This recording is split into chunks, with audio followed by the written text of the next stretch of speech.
like I probably am a polar opposite of you because I'm extremely flawed and extremely confused.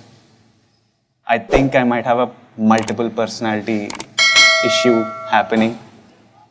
I hate giving advice. Sadhguru gives a lot of it. Really? Yeah, I hate giving. No, I never give advice never to give anybody, not I've taken advice from anybody. Oh, you've never taken No. as well? Because I never took advice, I never give advice. Okay, so there I've gone wrong. And I think a lot of issues, like I blame human nature in general for a lot of our misgivings. And I have like lots of doubts, questions, fears. And usually like you're drawn to some sort of people, you build a relation, you trust them, and usually these are the people you go to with your fears, with your doubts. These are the people you share your problems with. This is the first time I'm sitting with a completely strange man, a guru, and opening up to these fears and questions. So first thing, Sadhguru, is I would like to get to know you a little bit better. So my first couple of questions are about you. Can I proceed? Mm-hmm. My first question is, I'm not as aware as you guys, but I do watch some of his videos. And I'm always surprised by how do you have an answer to everything? Like, and most of it makes sense. And my first feling was this. Hey, what do you mean most of it, huh? Yeah. As in, like, I asked you about happiness and you sold me inner engineering program. So other than that, like and I feel like common sense is very uncommon. That's already very uncommon. And I always wonder, how do you have an answer to everything? Like, See, it's like asking, how come you see the tree? How come you see the people? How come you can see the camera? How come you can see ant and bird? Okay. No, I just got eyes. But I can see these things, but I don't have an answer to everything. No, this is… Suppose a person who doesn't have eyes asks this question. You can see a tree also, you can see a bird also, you can see an elephant also. No, I don't see all those things. I just have eyes and it sees everything. Okay. So I basically need to open… Yes, to bring that clarity. If you have clarity, whatever you see it the way it is. If you don't have clarity, you muddle it up in your mind with all kinds of things. Essentially, this is happening, this is an evolutionary issue in the sense. See, this development of the cerebra, of this cerebral activity, of this ability to process information and thought the way we are doing it right now, is a new happening in the evolutionary scheme of things. So you have a brain for which you don't have a stable enough body. So the brain is not functioning for you, it's functioning against you most of the time. What you call as fears, anxieties, troubles, you romanticized all those things in the movies but essentially, it's your brain working against you. I think very tragically, one Telangana or Hyderabad television anchor recently committed suicide about 4 or 5 months ago, jumped off 5th floor or so. And then she left a note, "My brain is my enemy." Well, it took millions of years to get this brain to this state, and now it becomes your enemy simply because you don't create a stable enough platform. This is all human beings have to do.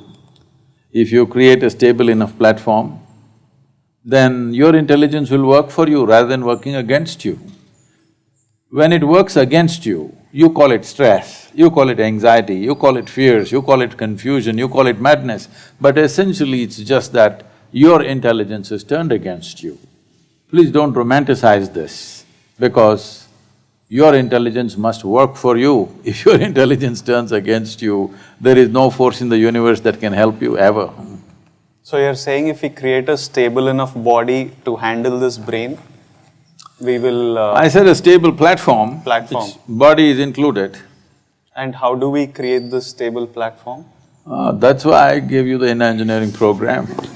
How many days is this program? Oh, this can be just a weekend. A weekend? Yes. What we need is 32 hours of focus time. Okay. We can format it over the 7 days, evenings, Okay. or one strong weekend. Okay. But essentially, we need 32 hours of focus time. So my next question was, do you have some sort of superpower, because this sort of clarity you have and how you can analyze everything and give a reply, I find it hard to see like very rarely you see a person be able to do this. Now we have explained that it's a stable platform that makes you do it, but so there's this saying that give a man a fish and you'll feed him for a day, teach him fishing and you'll feed him for life.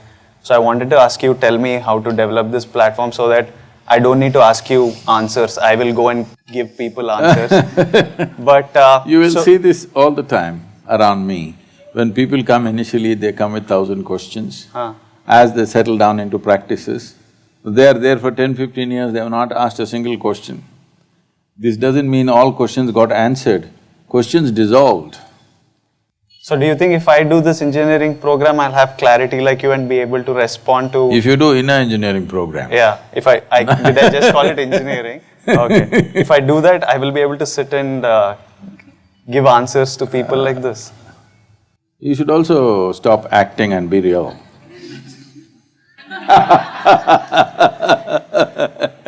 I'm real. Okay. But can you make it clear to me? Because I really want to sit yes, and… this also can grow. Okay. And you don't have to do anything. If you don't meddle with it, it'll grow. Okay. My next question is, like, I am the person I am because of various things that happened in my life, the decisions I've made, how I've faced, like, events happen in your life and how you react to them is how I've become the person I am. I'm wondering what happened to you in your life to make you the person you are today. What is it that happened in your life that made you take this path even? Or why you're sitting there and I'm sitting here? Maybe if those incidents… I think we have the same kind of chair, just to make sure. Why you're giving the answers and I'm asking the questions? Because you have questions. Why do you have the answer? I'm asking, what is it that happened in your life that turned your life in this way? I asked all the questions that you're thinking of now, and a millionfold more questions When you were… much earlier than you, and invested my life into those questions. Did not ask those questions casually. Did not go and ask somebody else, what about this, what about that? Questions bothered me, and I realized, just listening to the chatter around you, none of them have a clue about anything. So, I invested my life into the questions. And you found your own answers. I did not find answers. My head became empty, even now. It's totally empty and clear. So, if you go and stand in front of a clear mirror, whoever comes, whether Konda comes or mountain comes, it will show. So does it mean to say the mirror knows the Konda and the mountain and the elephant and the man and the woman who stand in front of the mirror? No, it's just clear. So right now you're just empty and that's what gives you this clarity, eh? See, when you say empty, see, it's like this. You have a much smaller beard, but you're trying to pull it. No, it's just a habit. When is the shooting? There's maybe in a You need month. it little longer? Is it the reason why you're pulling it? No, it's just a habit, but I would love it to grow to that level. No, why I'm saying this is, our hands or our body can start doing something compulsively. If it becomes very compulsive, then people will say it's an ailment. Otherwise, people will say it's their personality. So personality is a mild ailment. When it gets very strong, people will say, oh, he's gone crazy. Yes? So, when the same happens with your mind, People think it's natural, it's not natural. Mind has become compulsive. Compulsive thoughts, compulsive emotions are happening. People say, this is my personality, this is how I am. This is not how you are. You have become like this accidentally. As you said, various situations and push and pull of life does this to people. So this is a choice that a human being has, that you either become an accidental person or a conscious person. The significance of being human is that we can be a conscious life. Why we're in some way better than other creatures is not because we are more competent. No, a monkey is far more competent in catching a ball, throwing a ball, whatever, you name it. In terms of strength, we are not comparable to other creatures. Only reason is we can live consciously. We can do everything that they do, we do the same things, but we can do it consciously. So if you cannot conduct the process of your mind, emotion and body consciously, then it becomes accidental or compulsive. That is not the way a human being should go, especially you being an actor. If you don't have a personality of your own, whatever person you have to play at that moment, you could be a total that person, rather than becoming a personality yourself. Because personality means a mask, essentially. In the Greek drama, the word persona meant a handheld mask. Those were days, there are only 3 actors, but there are 10 characters in the drama. So these 3 guys will take on different masks, hold it and do those dialogues. This is how the drama was done. So when this mask gets stuck to your face and you can't remove it, that's called a personality. So why do you need a personality? To do different kinds of activity, you need different kinds of personality. People who've been around me for long enough, they have this trouble of seeing me. I will warn them, see, I'm going to change my persona now. Watch out, I'm going to change everything about me, don't think I've lost it and don't fall off, hang on. Well, some people have the wisdom to hang on, some people will lose it and they'll fall off. Though I warned them 6 months before I changed my personality completely changing everything about me, the way I think and feel, what food I like also I change.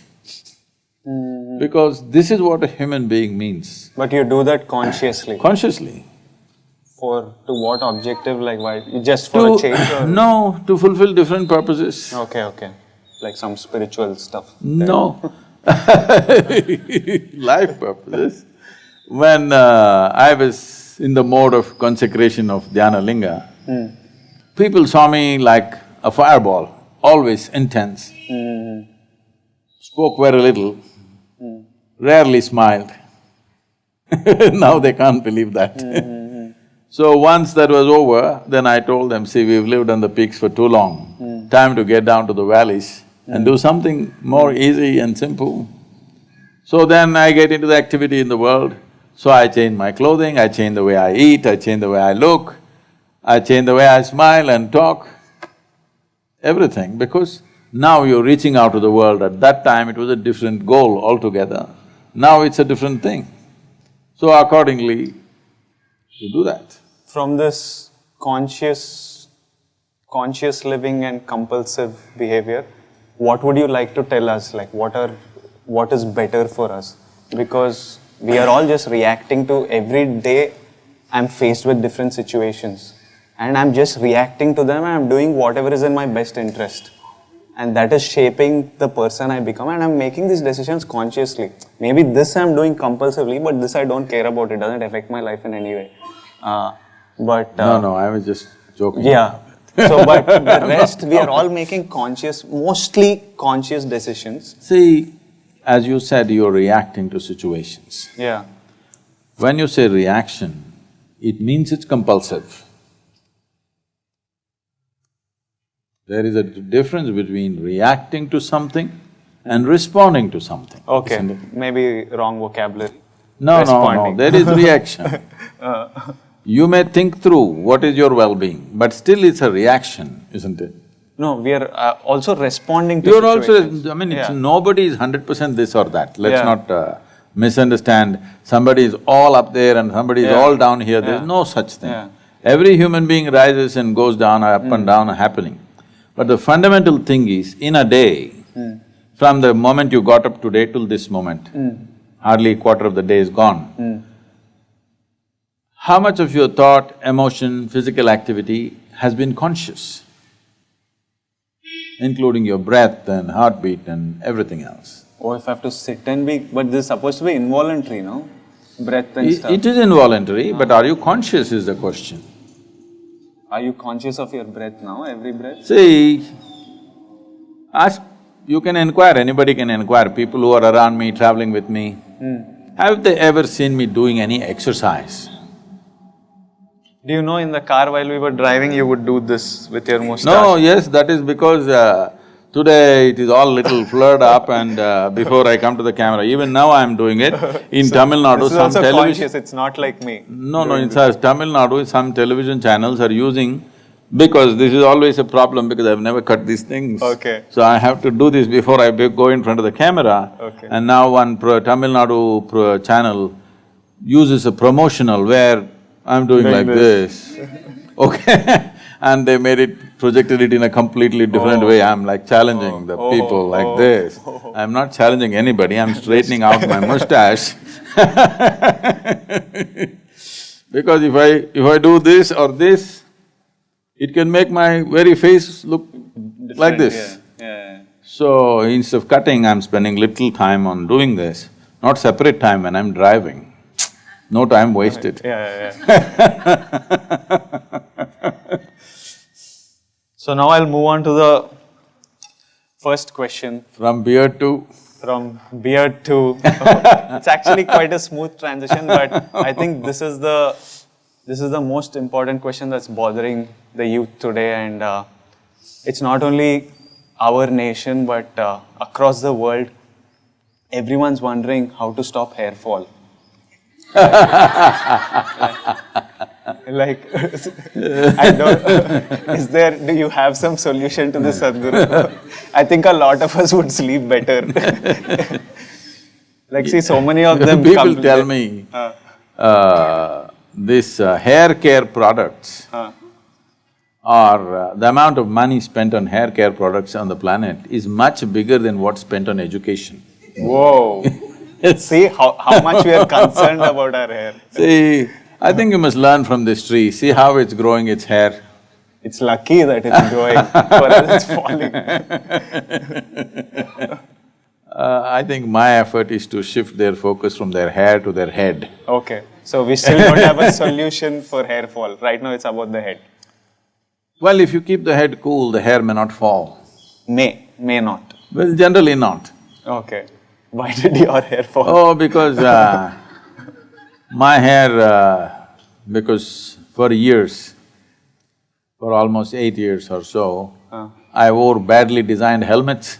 Oh, you're a biker, no? Okay. Literally 18-20 hours I was in a helmet, and helmets were not well designed, they were sitting here on the top. They should be holding here, but they were sitting on the top.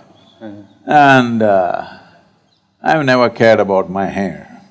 It doesn't bother you. There's no hair care. If it's gone, life becomes so much simpler. You don't even have to carry a comb with you. Right now I don't have a mirror with me, but I don't even need a comb if the hair goes off, no problem at all. So Sometimes I'm searching for a rubber band, so all those problems will go away, I have no issue. So if you have hair fall, relax. As long as you've got a head, problem. working head, as long as you have a working head, why are you concerned about the hair? I'm an actor, so I'm concerned mostly people for… See, if you lose your hair, you can wear whatever kind of wig you want. No. So I've divided this question session into certain categories so that it's simpler. So, the first category I've kind of called it life, just random miscellaneous questions. So Sadhguru, one thing I've thought about is, I don't know much of life that's past me, that was there before I was born. I don't know of a future after me. I know of the life I have. So I wondered if the purpose of life is to just live and to live it fully according to my whim and fancy? Because this is one thing I know I have with me. So my question is was I right in thinking that the purpose in life is to just live it fully? 100%. Live it fully. But living it fully does not mean party every evening. Living it fully means, before you fall dead, you must explore all dimensions of life. Nothing that's possible for a human being should go unexperienced. If you're talking about living fully in that sense, you're on the dot. But later on you added according to my whim and fancy. Oui. That's a problem. Because your whims are not yours, they're social fads. Either you're doing what everybody is doing, or in reaction you're doing what nobody is doing. That's not the way to go towards a full life. But exploring life to its fullest depth and dimension is the really only purpose of life. Otherwise, what else? But what is this depth and dimension? What are these dimensions that we are supposed to explore? Is it true that you have a body? Oui. Yes. Hair or hairless, but body. Is there. So body is something that you slowly accumulated over a period of time, isn't Okay. it? You're not born like this. Yeah. So you have a thought process. Yeah. The content or the data for this thought process also you accumulate over a period of time. As you say, many things that happened to me, decisions I made, what I did and did not do. Emotions also accumulated. Yes. What you accumulate can be yours, cannot be you, isn't it? Okay, but… okay. This samosa, is it you? It's not. If you eat it, I might extract some nutrients from it if there are any. no, it becomes you, isn't it? This body is just this. Yeah, till it's in Just the the food you have eaten, isn't it? Okay. So, this is not you, but it becomes you. Okay. It's not true, it's still not you. Then Most people don't get the point till you bury them. When you bury them, they understand the body was not me. So what you call as my body, what you call as my mind, is something that you've accumulated. It's like, my car is parked there. If if it's a new car, you think it's you, because if somebody makes a scratch on it, your heart will break. So, inanimate things are becoming you. This means you are giving up human life totally. When something inanimate becomes you, obviously this phenomenal life and the exuberance of that life is lost. So the moment you get identified with something that you've eaten, the moment you become a samosa, if you eat lot of them, you will become a triangle like that. Yes. Some people don't know when to stop the samosa eating, they will become like a triangle. So, if you get identified with the samosa, this is me, is it a tragedy or no? Or do you call it as exuberant life? No, it is a tragedy. It is a tragedy. So if you get identified with the body, it's a kind of tragedy. If you get identified with the heap of information you have in your mind, that's another kind of tragedy. You're not exploring life, you're just trapped in the physiological and psychological circuit. Instruments that were given for you, for your use and life, have become bigger than life. But so now we are saying this body is not me, this thought I process… am not saying, you tell me. Huh? Are you samosa? No, wait. So you spoke about people realize it when they are buried that this body is not me, so that means are you saying that we exist after the body is buried? No, no, no. Then how are they Is thinking… it true the soil that you see here is what became the food that you eat? Yeah, from it the plant took nutrients Yes. and… yeah. The soil became food, food became flesh and bone. If you get this point right now, you will live a different kind of life. But most people get it only when you bury them. Till then they don't get it. I think I'm in that category. After buried, No, that's why get the point. that is why we stepped out and trying to reach the young people, because we want them to get it now. If they get it now, they can live a phenomenal life, because life is such a great phenomena. It's the same life. See, when it comes to body, that's your body, this my body. This my mind, that's your mind. Correct, correct. But when it comes to life, there is no such thing as my life and your life. There is just life. The tree is also life, the bird is also life, you're also life. The very cosmos is a living cosmos. You just captured some amount of life. That is what life is supposed to be. Life does not… See, today when people say, my life, you're supposed to understand, they're talking about their career, they're talking about their relationships, they're talking about their car, they're talking about their home, they're talking about their dog, they're talking about something else, the accessories of life. These are all accessories of life, including your body and your mind. The life is the most precious and the most phenomenal thing happening here. But that is not even in your experience. What are you talking about living life completely? Yeah, because this body and mind is a thing we know, we can see, we can experience and feel reaction to this life you're talking about. I don't know what it is even, none of us know. That is like saying, I can't see the air I breathe, so I will live without the air. That's what we did. That's why all the cities are so badly polluted, because we thought we cannot see the air, it doesn't concern me. When you suffocate, it concerns you, right? So I can feel it when I'm suffocating or… This also, take a deep you will breath. also feel it when life is exiting. When it's exiting, you Yes, feel you it. feel it. Oh. I am saying, isn't it time that you feel it when it's here? Yeah, I want to. When it is housed, you must experience it. When it's exiting, you realized, what is the point of that?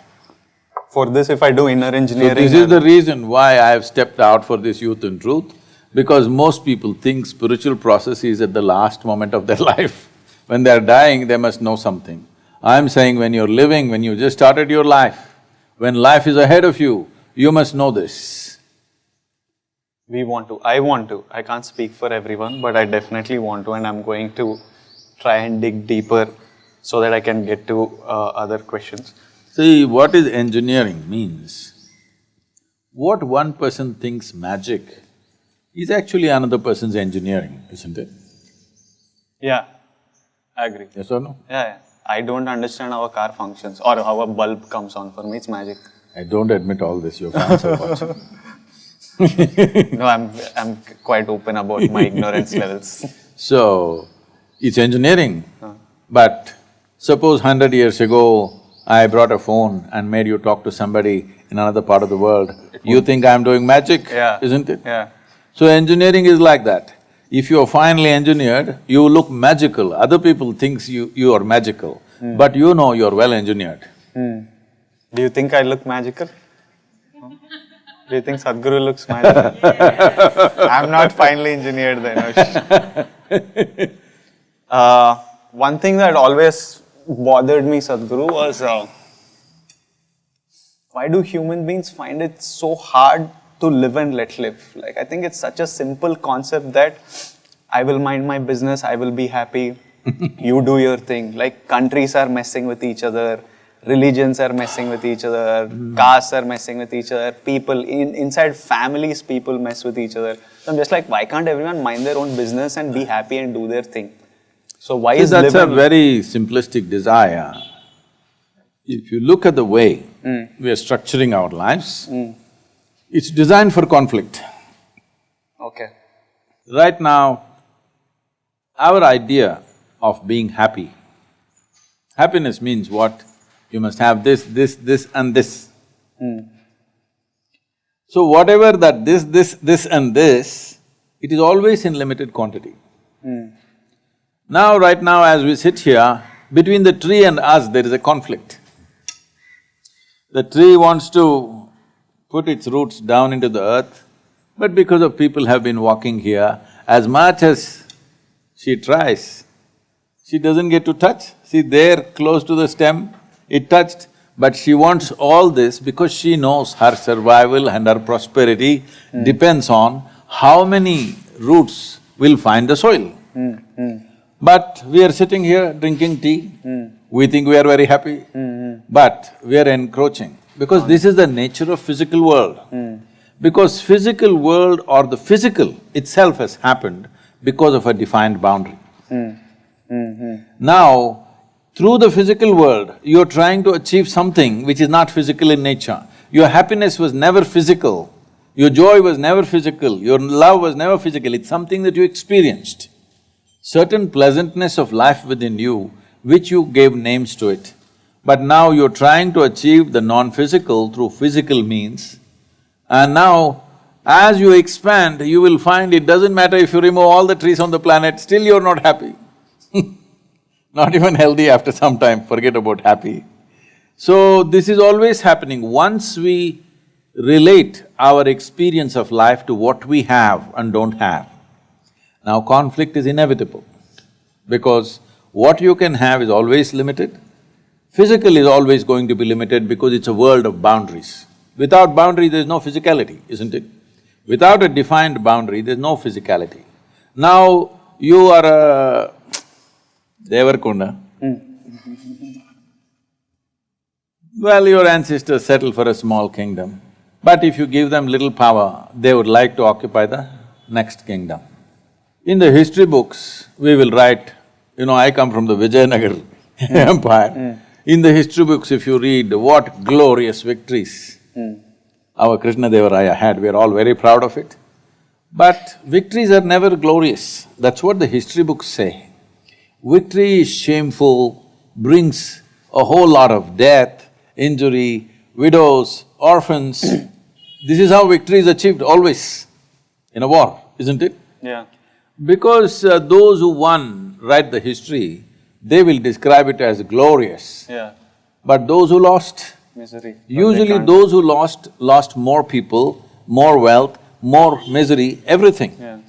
So, when we are looking at it this way, that our happiness is in having more, then conflict between individuals, conflict between communities, conflict between nations is inevitable. So this is why spiritual processes become important.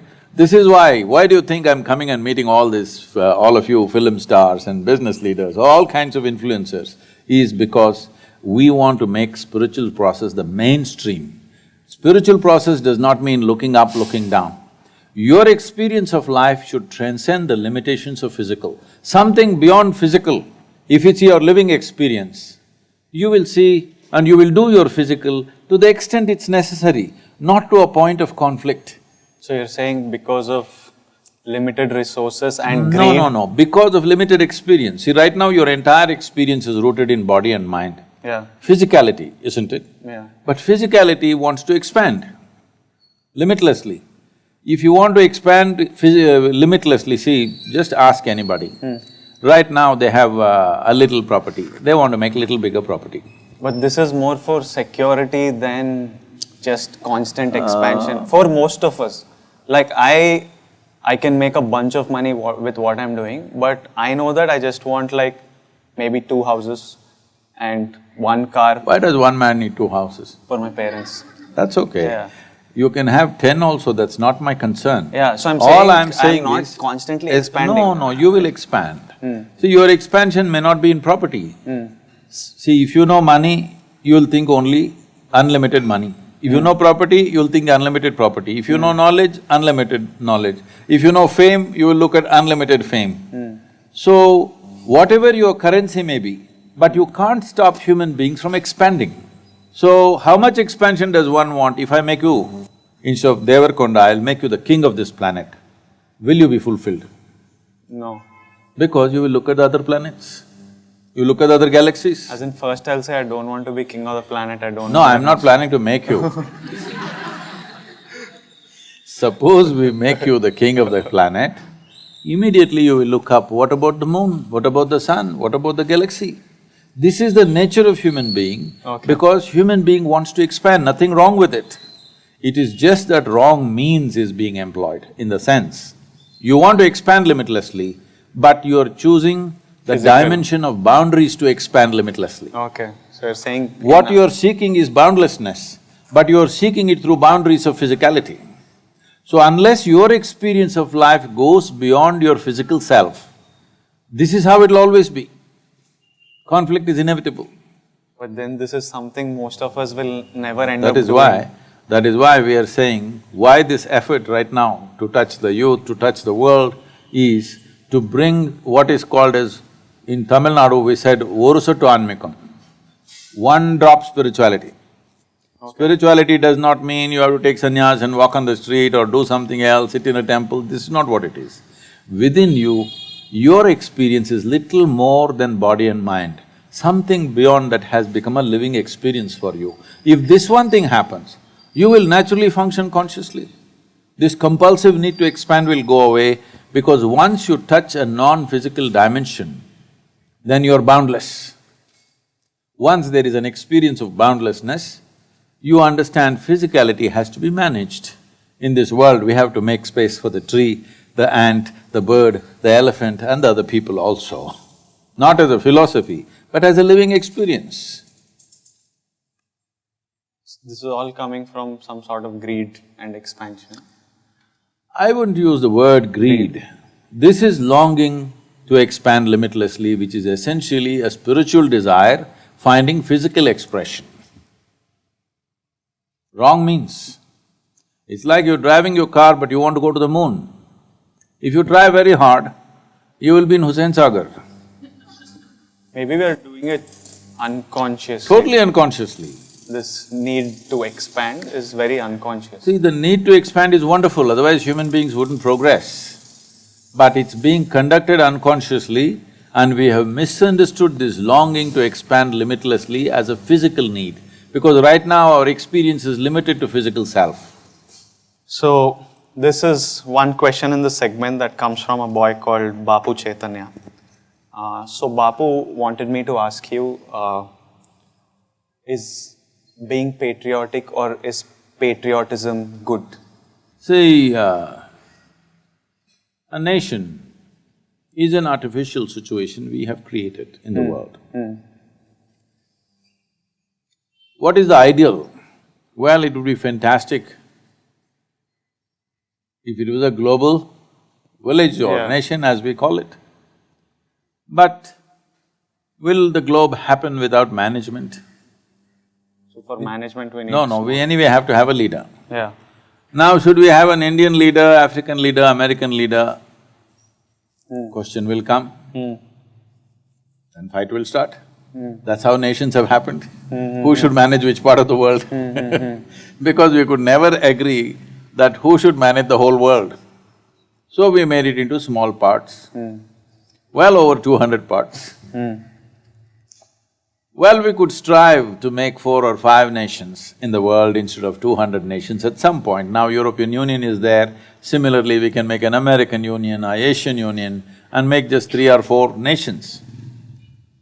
It looks like a good possibility, but there is also a prospect that if they get heavily armed, if 2 continents go to war with each other, there'll be no small wars, there'll always be only world wars. So in some ways, the way it's broken, it's okay because it's broken on cultural lines, linguistic lines, so many things, religion, this, that, in so many ways it's broken, it's best to preserve that. Now, is patriotism a good thing? Patriotism means an emotion towards your nationality or your nation. See, do you believe that you can build a family without investing your emotion? As in, build a family, maybe not. Have a family, yes. But build a family, no. Well, I was not talking about an arrangement. I'm saying, can you really get the best out of the people around you, whom you call as family, if you do not invest your emotion in that? We can't. No. So when you can't build a nation of 4 people, family is a nation of 4 people.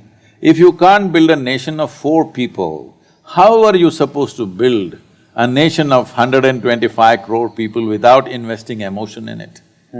Is this emotion ultimate? No, but it is an immediate need. And a nation is the largest amount of humanity volume of humanity that you can handle right now. 125 crore or 1.25 billion people is a world by itself. So do you need emotion? Yes. This emotion must be graduated as a nation grows into different levels of evolution. Right now we have a nation where over 400 million people have not eaten properly yet. Even today there is a report in the newspapers saying that the World Health Organization says the most underdeveloped children on the planet are in India. We are not dying anymore, but we are underdeveloped. Skeletal system is not growing fully. From first day, they have not eaten properly. The necessary nutrients are not there to develop a full-scale human being. So we are creating underdeveloped humanity, which is not a small crime, it's a crime. This crime is on all of us, all right? This crime is on all of us that our children are all stunted. We have the maximum number of stunted human beings on the planet right now. When it's like this is not a time for debate whether we should invest our emotion or not. Still after 70 years, daily we have issues on our borders. Daily soldiers are dying, all right? Yes. If you tell all the soldiers who are standing, because I have been engaged with the armed forces, with the BSF, with the Indian Army, Coast Guard and all of them, ITBP, all these people, if you only tell them, I've been to Siachen, I've met the Siachen warriors on the yoga day, if you look at the hardship they're going through on a daily basis, not fighting the enemy, just the natural elements, at 22,000 feet, camping out there, continuously being there 12 months of the year, if you just tell them, this nation doesn't mean anything to them, at least they can go back to their families. When a man stands there on the border, willingly to sacrifice his own life, willing to widow his wife, willing to orphan his own children, is it a small thing? Have you even understood what we're talking about? So if you tell them, we are not interested in the country, they can also go home and do their own thing. So, these are different levels of evolution in a country. Right now, sovereignty of the nation is constantly under threat. And millions of people, nearly 500 million people are not even fed properly. In this state, we need a lot of patriotism, you know. Every one of us should be Bharat Mata ki Jai right now. Let us say in another 25 years, all these people are fed, everybody's comfortable and well-to-do, everybody is getting the education and the nutrition and stuff, then you must downscale your patriotism a little bit. Let's say tomorrow it all becomes Asia, Europe, everything becomes very friendly, it's all business and no war, we will lower our militaries and everything, nuclear arms are down, then you can further lower your patriotism, down. Someday if it's such a situation comes, we can live here without even thinking I'm Indian. Will be wonderful day, but that's far away. Right now you need it. You need it in full force because the sovereignty of the nation is in trouble and half the people have not even eaten properly. What are you talking about? So his follow-up question was, because I'm born in this country and because it's giving me security and support, if it's okay to be patriotic and if I can be proud of being patriotic, why can't I be proud of the caste I'm born in, of the religion I'm born in, of the race, color of skin I'm born in, if they are also giving me support, if they are being a smaller support system, like a caste is a smaller size of our country itself, or a religion is also, he's born into this caste, he's born into this race. So it's like, when they are also providing me this support and stuff, why can't I be proud into the caste? Because nation is like geography divided on geographical lines, this is divided on caste lines. See, all these things that you mentioned of nationality, caste, religion, language, ethnicity, color of my skin, all these are… A human being is a composite of all these things. Yeah. You cannot exclude any one of them. Right now, the mode in the country is such You know, there's an English saying called throwing the baby with the bathwater. You know how this term came? This term came because at that time, in a cold country like England, the families had bath only once a year. Okay. How's that for you? Not in India, okay? Even 10,000 years ago, we were still having bath every day, but English had bath only once a year. Okay. Because a cold country, from October onwards, it's cold, cold, cold, only end of May, June, mid-June. Okay. So at that time, they have a family bath, so big bathtub. First, the man of the house will take the dip. If that guy goes in and comes out, it's already turned dark. Not because he lost his skin color, because 1 year of muck. Yeah. Then all the men in the house go, then the women go, then the babies, children and babies go. So it happened sometimes that there are so many children and everything, they put them in this big tub which is murky, you can't see anything. When they want to throw the water out, some babies got thrown out. This entire thing of carrying a bride carrying a bouquet came from this culture because the bride smells so bad. She has to have a flower bouquet, otherwise you can't go near her. This is all this is the fragrance of the flower made her attractive. Otherwise, she's quite… because she's gone into the tub after all these men. Oh, after all the… So, we are throwing the baby with the bathwater. In this culture, the caste and creed was created as a transference of knowledge and skills. Yeah. Because we understood in those days that whatever skills a father has, he is naturally prejudiced in favor of his children. Yes. So he will teach it in a best possible way to his own children. Yeah.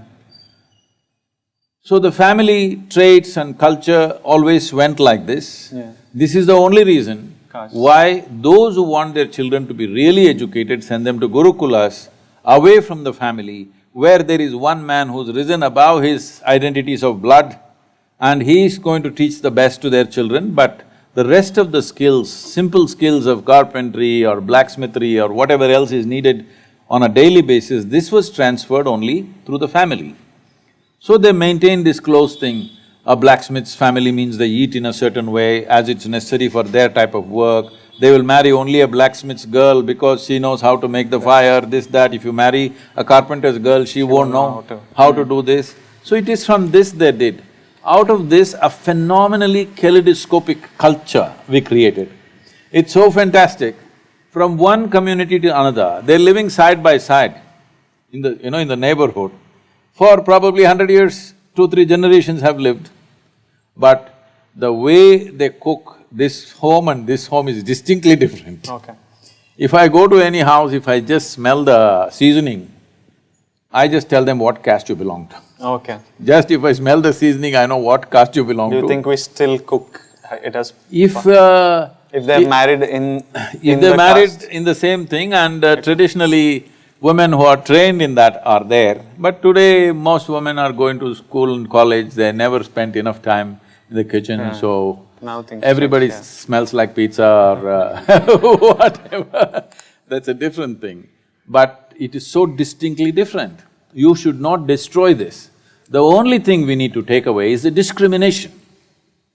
Unfortunately, our differences became terrible discrimination, that we started treating people badly, this profession is low, that profession is high, if you are doing this, we will treat you badly.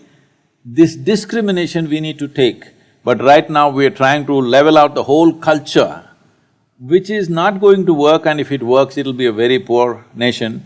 We will become like other nations where everybody eats only burger, okay? Here also people are beginning to eat only burger. I have nothing against anything, but the thing about a human being is to do things in an aesthetically correct way. I don't see how it is very civilized or correct to take food which is about 7 inches tall and open your mouth 7 inches and eat it. That is the way of a crocodile. That's not the human way. we have been taught to eat in a certain way because a human being wants to do everything in a beautiful way. Dog also eats, cat also eats, but we want to eat with style. We not only want to nourish ourselves, we also want to make it into an aesthetic process in our life. If those things are taken away from our life, what is the point in the name of leveling out the society? Well, if you make everybody into monkeys, we will all become same, of course. You just have to genetically push back everybody to be a monkey, we'll all be one kind of monkeys. That is not the intent. It is perfectly fine to be proud of your culture, to be proud of whatever you belong to, but if you have the sense to appreciate how other people are different, you also appreciate the difference. They are different and you must appreciate the difference. World is colorful, India is as colorful as it is only because all of us are so different. Every 50 kilometers you drive, people are different, they speak differently, look different, dress different, eat different, everything different.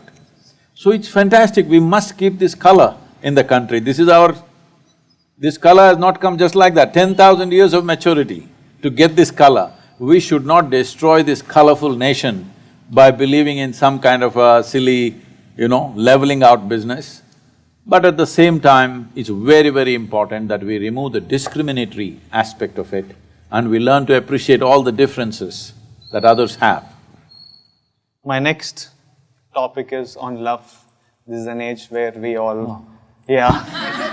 where we all fall in love and we all love to love and we all love being loved. So my first question is, all you need is love is a popular saying, and I've been told by people that like, money is not the most important thing, love is more important. If we have love, we can be together, we can be good. But I come from a school where I'm like, dhanam moolam idam jagat. I'm like, what will I and you love, and if we don't have money, what will we even do?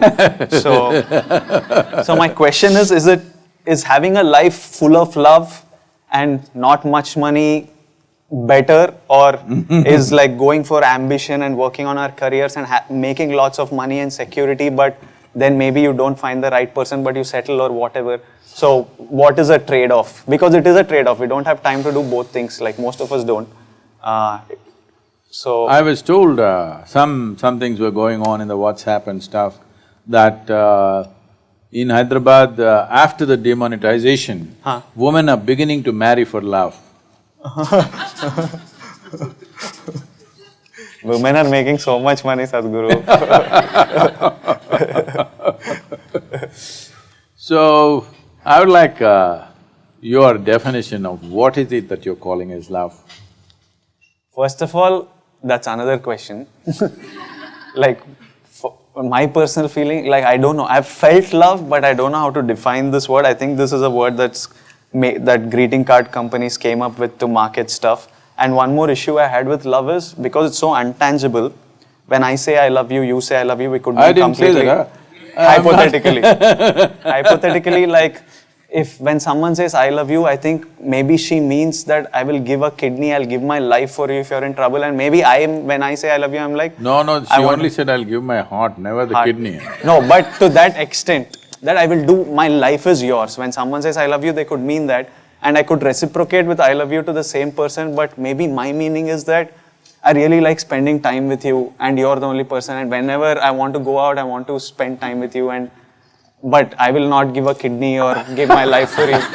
So the thing is, we just say I love you, but because it's not tangible, you never know what is the exact this thing of it. So that's one vague conversation which will go on forever. And I have so many questions for you, and I think we're running out of time. No, this kidney love I like. Oh, you like? But tell me what is better. This is an answer I need. Like, can we survive with love and not enough money, or is money important and then we can also find love, like whenever we can, if we do? See, we went through this in some way in the beginning. Okay. What you call as myself right now is a body, a certain amount of thought and ideas and whatever. We will stick to this dimension. If you go to another dimension, I'll lose you there. And always. there is a bunch of emotions. Okay. And there is life energy. Without that energy, all this wouldn't be functioning. Okay. So these are four dimensions. Okay. What you're referring to as love is a certain sweetness of emotion. The question is not about who triggered it for you. It is just that because of somebody or something, you started experiencing a certain sweetness of emotion, which became so valuable at that time, you promised a kidney. At that moment, because that sweetness meant so much that actually in Hindi they say something what gurda, something, what is that? What is that, huh? Something I will give away my kidney Gurda on. to you. That same thing is said in a more Okay. powerful way. Okay. So, at that moment I'm willing to pull my kidney out and give it you, but not the hair. That is clear, okay? So essentially it's sweetness of emotion. What sweetness means is, see, if the body becomes sweet, we call this health. You feel healthy because there is a certain sweetness in the body, pleasantness. Sweetness is pleasantness, isn't it? You call something sweet because you say, oh, she's so sweet, because she's pleasant. For you, in your experience, she is pleasant, so you say it is sweet. So, if your body becomes pleasant, we call this health. If it becomes very pleasant, we call this pleasure. If your mind becomes pleasant, we call this peace.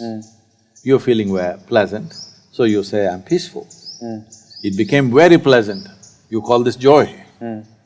Your emotions become pleasant, you call this love. It became very pleasant, now you call it compassion. If it is somewhat pleasant only for one person, we call this passion. It became very pleasant, we call it compassion.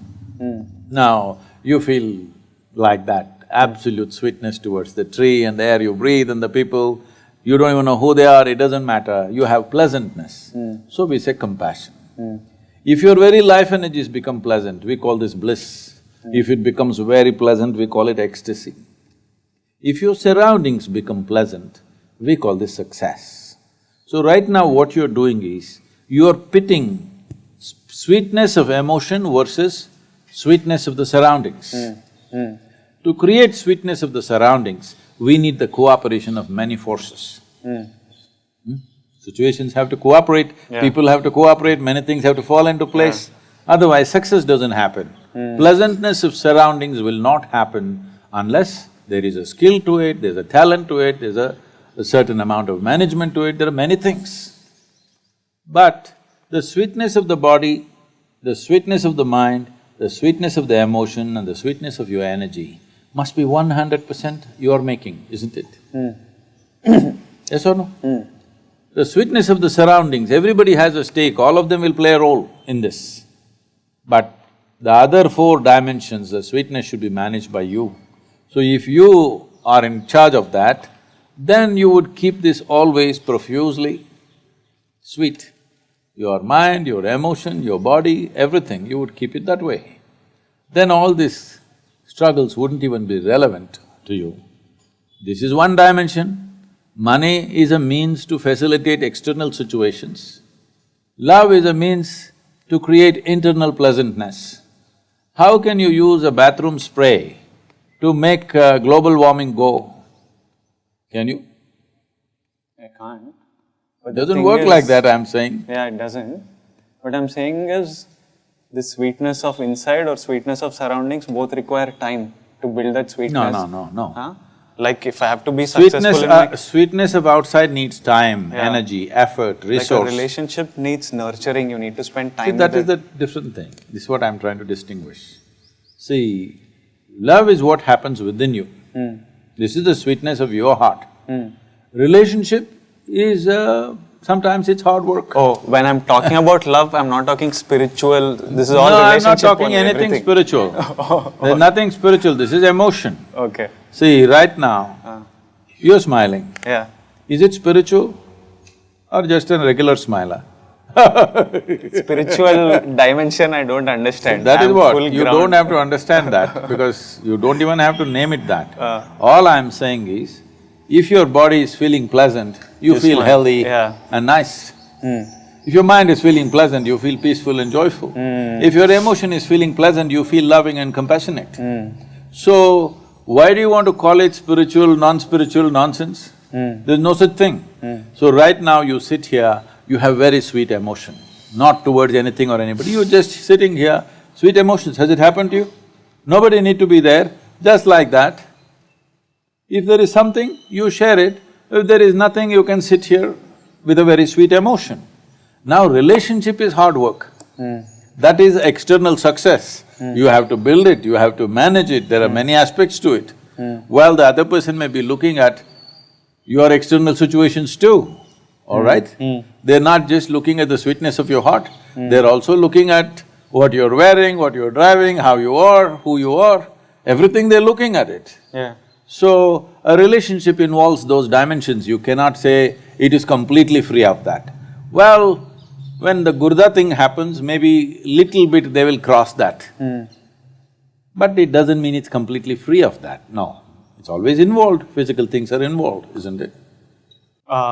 This sweetness, what did you call love? Sweetness of the heart. Sweetness of your emotion. Sweetness of my emotion, if it happens with 2-3 people, then…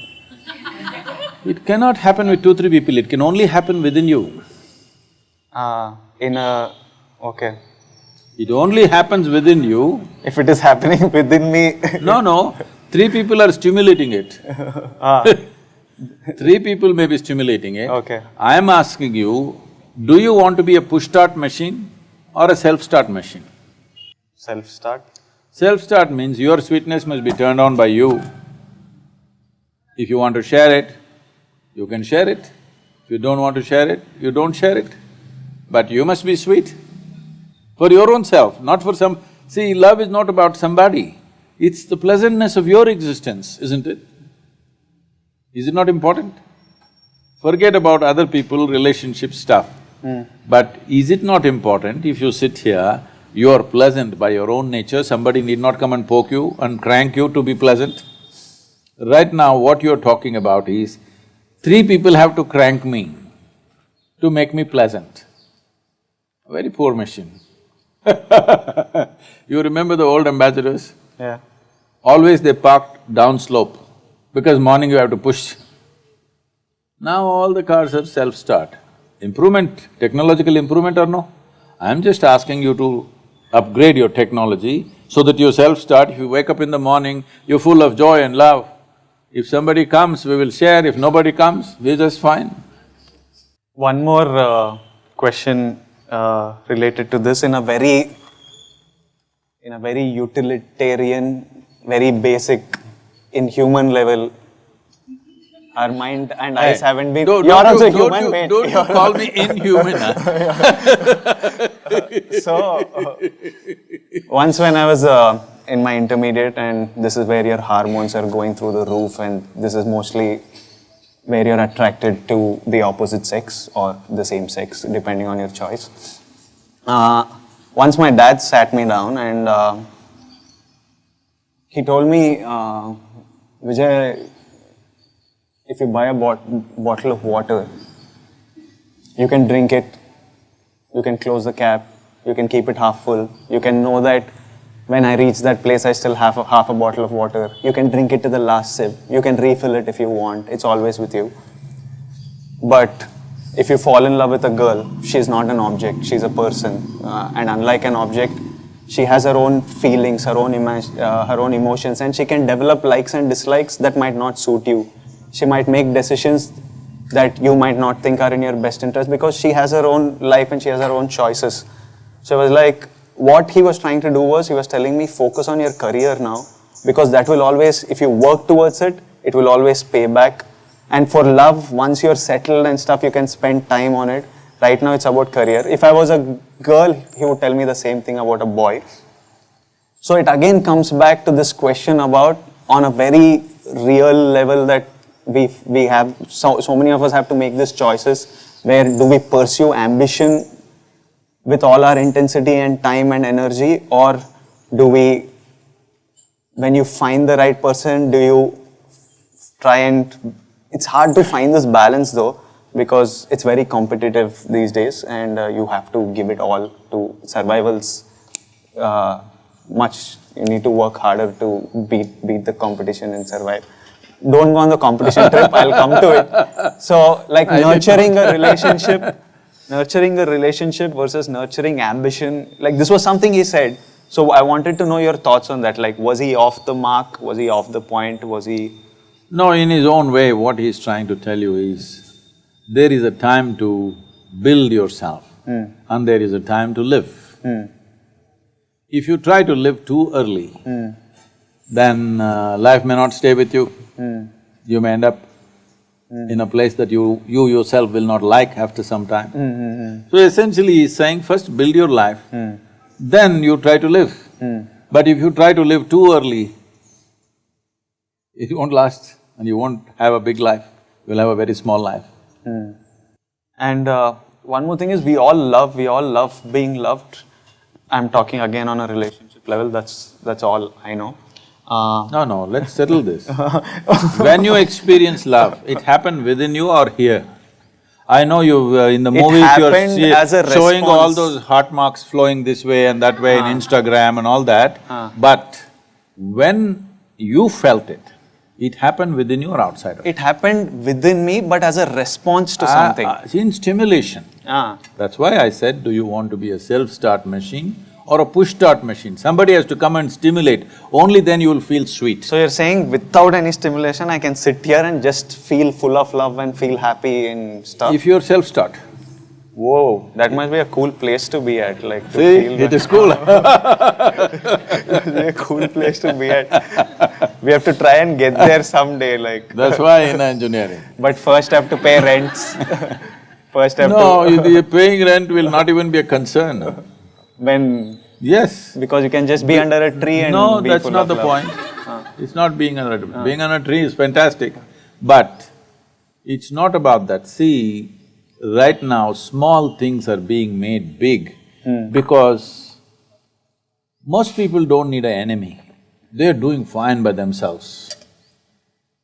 They are self-defeating all the time. Their own thoughts, their own emotions trouble them more than the world, isn't it? Why are your thoughts and emotions working against you? Should they be working for you or against you? Which way is it? But yeah. If they're working for you, you think earning a living, paying a stupid rent and eating what you want is a big problem?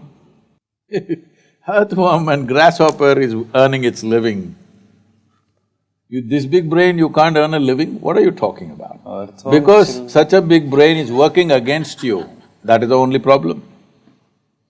The only problem human beings have is, they got a big brain and the damn thing is working against them. If it is working for them, making a living, surviving in the world is not even an issue. That's why I feel like all problems are… Self-created. Are nature, like they didn't structure us properly, they should have done it. No, where no. the brain works first. Now we have to sit and go to engineering. See, what is a possibility? If there is a possibility, if you do not explore the possibility, it becomes your problem. That's all that's happened to most people. Human being is a possibility. You are not fixed like other creatures. All other creatures, nature is fixed what they can be and cannot be. With the human being, see, we did not say a tiger being, an elephant being. We only said you, human being. That means you know how to be. If you know how to be, will you keep your body, mind, emotion, energy in the highest level of pleasantness? Yes or no? Will you be blissed out or miserable? I'm asking if you know how to be. I would like to be blissed out. Yes. So should we call you human being or human animal? You're a human being, because you're the only one on this planet who has the capacity to be. That means you know how to be. If you know how to be, you will definitely be blissed out. If you're blissed out, what is the problem? Paying rent, earning a living, managing relationship, is it a problem? Everything you will do effortlessly. Now, you are not fulfilling the basic aspect of being human being. You're not being, you're trying to do everything else. Do you think I'm capable of inner engineering from your time with me? I can't meditate 5 minutes, I feel like I'm wasting time.